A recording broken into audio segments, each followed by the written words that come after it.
YouTube, how's it going? The GOAT House is back, and I got some NBA Conference Finals predictions for you guys today. But first, as you see on the screen, the draft lottery is tomorrow, and we're going to be live streaming during it, kind of like we did during the NFL draft, and we'll do the same thing for the actual NBA draft. But May 14th, which is tomorrow, 8:30 p.m. Eastern, which is the start time for the lottery, you're going to get our reactions, analysis. We'll talk about some of the teams and the prospects, but more coverage on that coming up leading up to the NBA draft. So we got you covered there and for NFL content as well. But this video, I'm making my predictions on the NBA semifinals there. Who's going to go to the finals? We'll go game by game, too. How it will play out, in my opinion. Right before we get started, 20K is our subscriber goal. Support's been awesome. We have daily sports videos. We upload at least one video every day starting at 2 p.m. Eastern. And it could be anywhere, NFL, NBA, anything like that. We got you covered. Click that like button. We much appreciate it. Check out our Twitter. We got polls for you guys on there and answer any questions. Link in the description for that, and as well as our Instagram.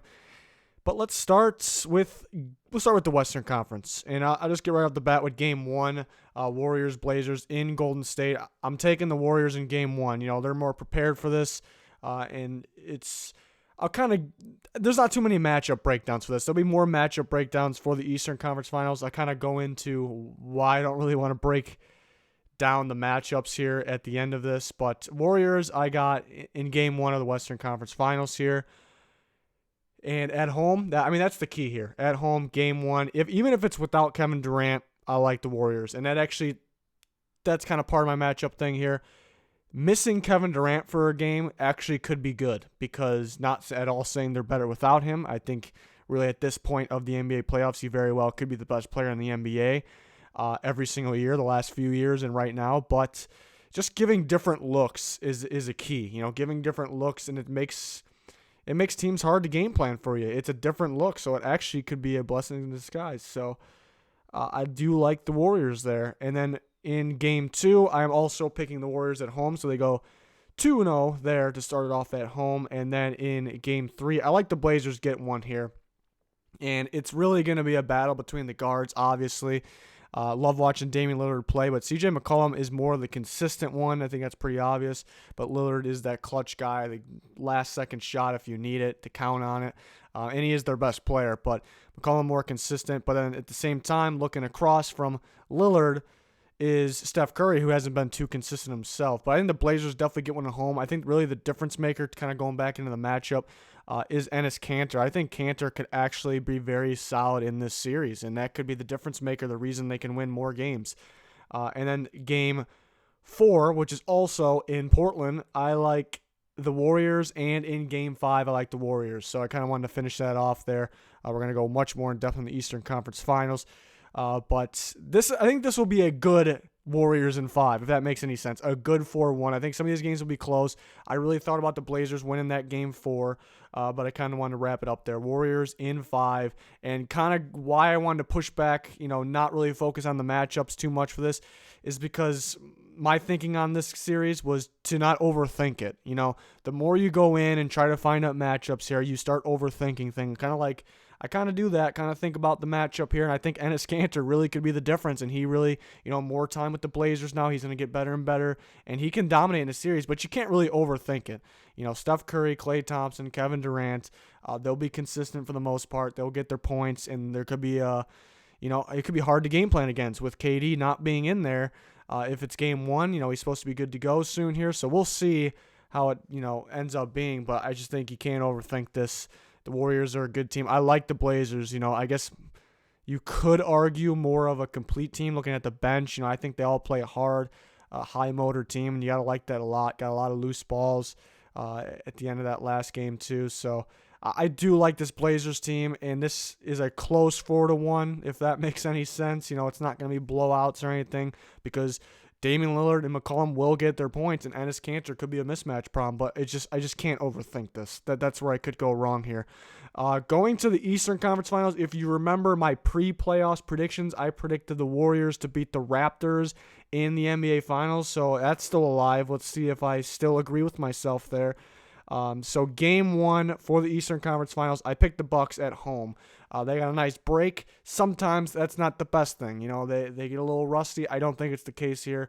the Bucks win game one. Kind of going in the matchups for this, for the Raptors to win. I think if the Raptors win, I think it's because Kawhi. People talk about his offense and him being clutch down the stretch. It's his defense to me. If the Raptors win at the end of the series, I think it's because his defense, he slowed down Giannis. You can't stop him. But the Celtics didn't really have anything to even slow him down a little bit, and it was kind of just focused on Kyrie Irving. So Kawhi could match up defensively and obviously on offense scoring too. So that could be the difference there. But the matchups I'm looking for, he's starting at center, Gasol versus Lopez. I think Gasol outplays him in this series. I think him just being traded to Toronto, it feels like not that long ago. So more time with the Raptors, the better he's going to get. He's still learning game by game, and I think he'll be a factor. And then looking at the point guard battle, and it's crazy how it kind of turned on us like that. But I think Bledsoe is the better point guard at this stage. But that is a deciding factor. Which point guard plays better could decide things. And I do think really just Chris Middleton in there, doesn't really have a matchup. Well, Chris Middleton and Giannis going against Kawhi, it's kind of like, I think the Bucks, that helps the Bucks cause a little bit, having that extra guy that can help defend, and that, guarding Kawhi if he has to, or Giannis, either one. And then scoring on offense too. So he actually, there's a couple deciding factors here on both teams, but these could be the guys, looking away from the superstar guys like Kawhi and Giannis here. So I like the Bucks in game one, though, at home. But then game two, I like the Raptors. I don't like the Bucks getting two, even though they're home, two off the bat. I think the Raptors get one here. And then going to game three. Now it's in Toronto. I like Toronto getting up 2-1 here. I think Kawhi going off is definitely going to happen in just every single game here, but so is Giannis. But I think, again, going back to Kawhi's defense, I think that could be the game changer here, the series changer. And, I forgot to mention Siakam's been playing out of his mind too. Not crazy in terms of the stat sheet, but high motor, doing what it has to do to win here, these big games. And then for the next game, I like the Bucks. So it's kind of like everyone's getting the second away game here. So we're at 2-2 here. We got a heck of a series. Game 5 in Milwaukee. I like the Bucks. So they are up here in the series 3-2. And I actually have them closing out in game 6. So I kind of went against what I originally said. Before the playoffs, I was kind of feeling it all year too, was the Warriors and the Raptors.